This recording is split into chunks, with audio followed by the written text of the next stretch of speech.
이스페타시스 주주님들 반갑습니다. 오늘도 이스페타시스 종목 분석 바로 시작해 보겠습니다. AI 투자 사이클이 본격화되면서 주목받는 기업들이 많아지고 있습니다.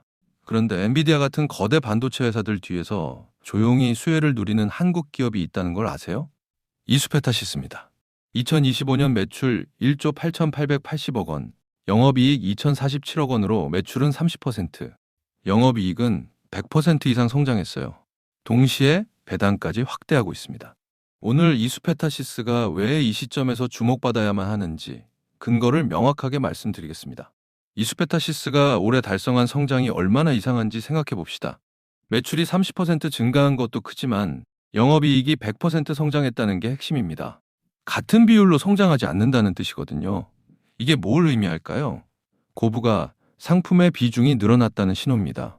AI 서버와 데이터 센터용 고다층 PCB 같은 고마진 제품이 매출의 중심으로 옮겨갔다는 거죠. 이런 변화가 구조적으로 이어질 수 있을까요? 네, 그럼을 확인해 봅시다. 오늘 살펴볼 세 가지는 이겁니다. 첫째, AI 서버 데이터 센터 수요가 정말 구조적으로 이어질 수 있는지. 둘째, 배당 확대가 단순 일회성이 아니라 연속적인지. 셋째, 글로벌 시장에서 이스페타시스의 경쟁력이 얼마나 견고한지. 여러분의 투자 판단을 위해 이 세 축을 차근차근 점검해 봅시다. 여러분도 뉴스에서 봤을 거예요. 구글, 마이크로소프트, 아마존 등이 AI 데이터 센터에 수조 원대를 투자한다는 얘기 말이에요. 여기서 중요한 변화가 일어나고 있습니다. 네트워크 속도가 800기가에서 1.6테라로 변환되는 중이거든요. 이게 뭘 의미할까요? 더 빠른 속도를 지탱하려면 더 정교한 회로 기판, 즉 고다층 PCB가 필수라는 뜻입니다. 기존의 단순한 회로 기판으로는 불가능해요. 그래서 고부가 PCB의 수요가 급증하는 거죠. 이 수요가 이스페타시스의 주요 고객사인 엔비디아, 구글, MS, 메타, 아마존 등으로부터 오는 겁니다. 이스페타시스가 정확히 어디에 있는 회사인지 아세요? 글로벌 고다층 PCB 시장에서 약 3위 수준, 국내에서는 1위를 기록하고 있어요. 더 중요한 건 이스페타시스가 공급하는 고객사들입니다. 엔비디아, 구글, 마이크로소프트, 메타, 아마존 같은 글로벌 AI 서버, 데이터 센터 업체들이에요.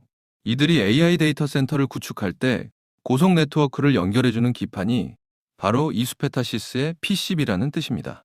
AI 인프라 구축의 핵심 배관 역할을 하고 있는 거죠. 이런 포지셔닝이 얼마나 견고한지 살펴봅시다. 이스페타시스의 영업이익이 100% 성장한 이유가 뭘까요? 단순히 매출이 늘어났다기보다 고마진 상품의 비중이 늘어났다는 뜻입니다.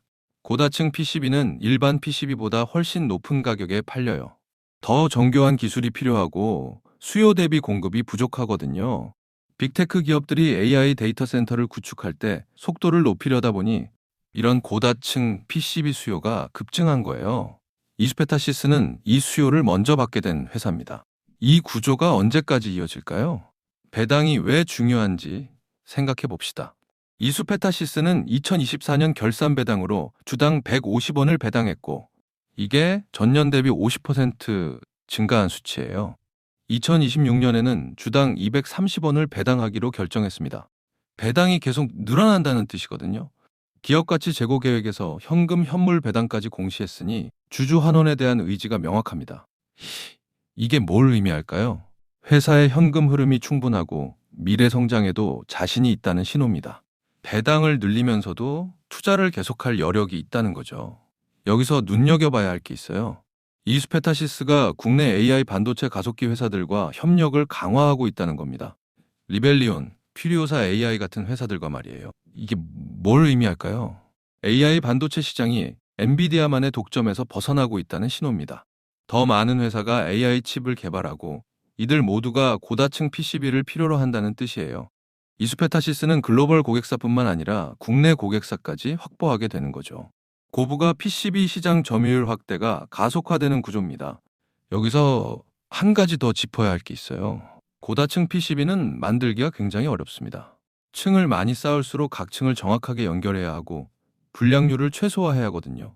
엔비디아 같은 회사들이 공급처를 바꾸기가 쉽지 않은 이유가 여기 있어요. 한번 검증된 공급처에서 계속 사가지 굳이 새로운 공급처를 찾지 않는 거죠. 신규 경쟁사가 이스페타시스와 같은 수준의 기술을 갖추려면 최소 3에서 5년이 걸린다고 봐요. 그 사이 이스페타시스의 고객 기반은 더 견고해집니다. 그렇다면 왜 다른 PCB 회사가 아닌 이수페타시스일까요? 여러 이유가 있지만 가장 강력한 건 고객 기반입니다. 이수페타시스는 이미 글로벌 1위 고객들을 확보하고 있어요. 엔비디아, 구글, 마이크로소프트, 메타, 아마존 모두요.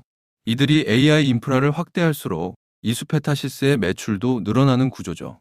동시에 고다층 PCB의 공급이 현재 부족한 상황이에요. 수요가 공급을 초과하고 있다는 뜻입니다. 이런 환경에서 이수페타시스의 경쟁력은 계속 강해질 수밖에 없습니다. 좋은 면만 있는 건 아니에요. 리스크를 짚어야 합니다. 첫째, AI 투자 사이클의 변동성입니다.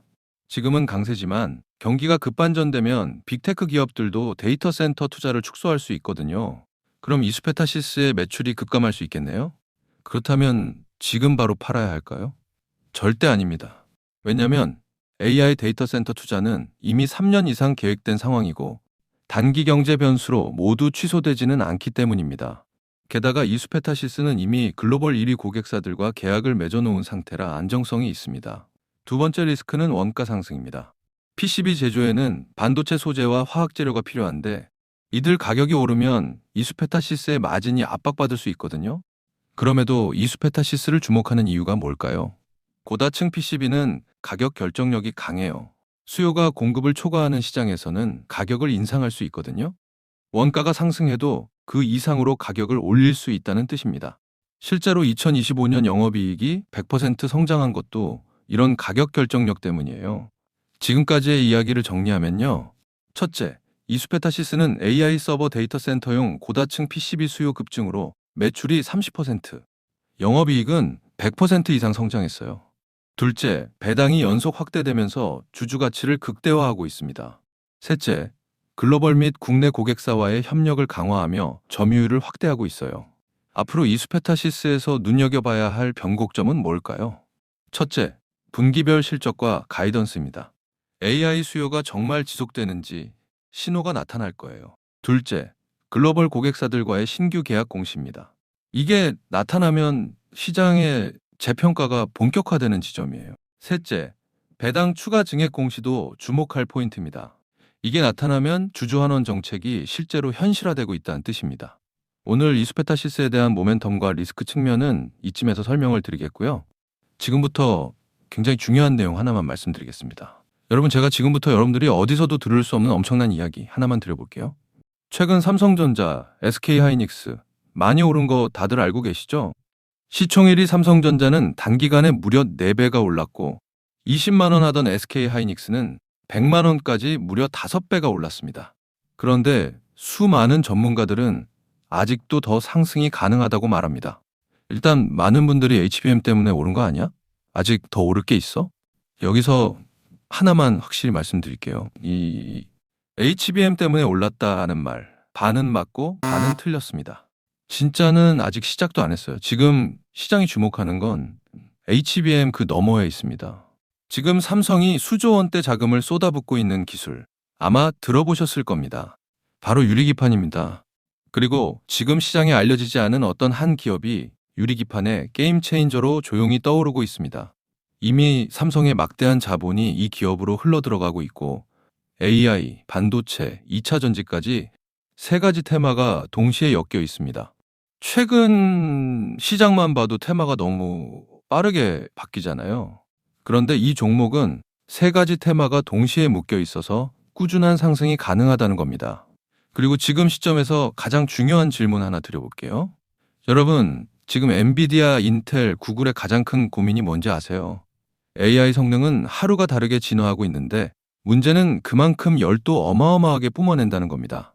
성능이 올라갈수록 발열도 함께 올라가는데 기존 반도체 구조로는 이제 그 열을 감당할 수가 없는 거예요. 한마디로 성능의 한계가 아니라 열의 한계에 막혀버린 겁니다. 그래서 지금 엔비디아와 삼성이 긴밀하게 협력을 논의하고 있는 거고 AMD 수장까지 직접 방한한 겁니다. 그런데 여기서 이상한 점이 하나 있습니다.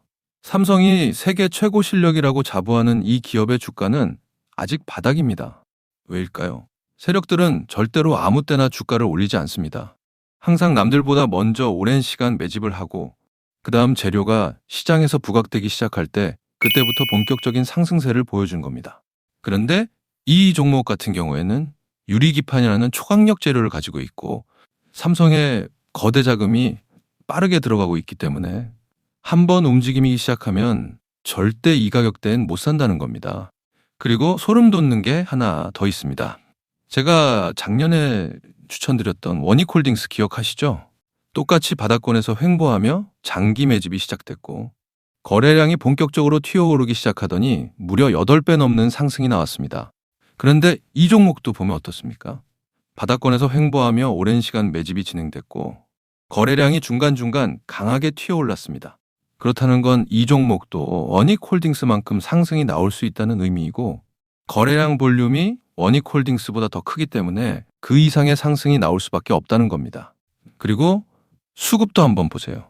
외국인과 기관들은 쉬지 않고 매수하고 있는데 개인들만 매도하고 있습니다. 전형적인 메이저 세력의 수급 패턴입니다. 게다가 최근 들어 기관들과 외국인들의 매수세가 점점 강해지고 있기 때문에 머지않아 본격적인 상승이 시작될 겁니다. 그래서 지금 시간이 얼마 남지 않은 만큼 정말 많은 고민 끝에 세력 매집주를 구독자분들께 100% 무료로 공개를 해드릴 거니까요. 대신 여러분들은 구독과 좋아요는 꼭 눌러주시고 지금 화면에 제 개인 번호 잠시 보이시죠? 여기 있는 번호로 매집이라고 2글자 남겨주시면 제가 직접 보내드리겠습니다. 지금까지 제가 추천드린 종목들 다들 기억하시죠? 원익홀딩스 8배. 이 수익을 가져가신 분들의 공통점이 딱 하나 있습니다. 먼저 알았다는 겁니다. 오늘 소개드리는 이 종목도 마찬가지예요. 차트는 이미 신호를 보내고 있고 외국인과 기관은 조용히 담고 있습니다. 이 기회를 놓치는 순간 지금 이 가격은 다시 오지 않습니다. 종목명과 목표가 그리고 매수 전략까지 정리된 자료를 저희 구독자분들께 바로 보내드릴 거니까요. 마지막으로 구독과 좋아요 이 2가지만 눌러주시고 상단에 제 개인 번호로 매집이라고 2글자 남겨주시면 제가 직접 보내드리도록 하겠습니다. 투자에서 수익의 차이는 결국 기회를 알아봤을 때 시도했느냐, 그냥 지나쳤느냐에서 갈립니다. 그러니까 저희 구독자분들은 이 기회 절대 놓치지 마시길 바라겠고요. 오늘 영상은 이쯤에서 마무리하고 저는 다음에 더 좋은 분석으로 다시 찾아뵙겠습니다. 감사합니다.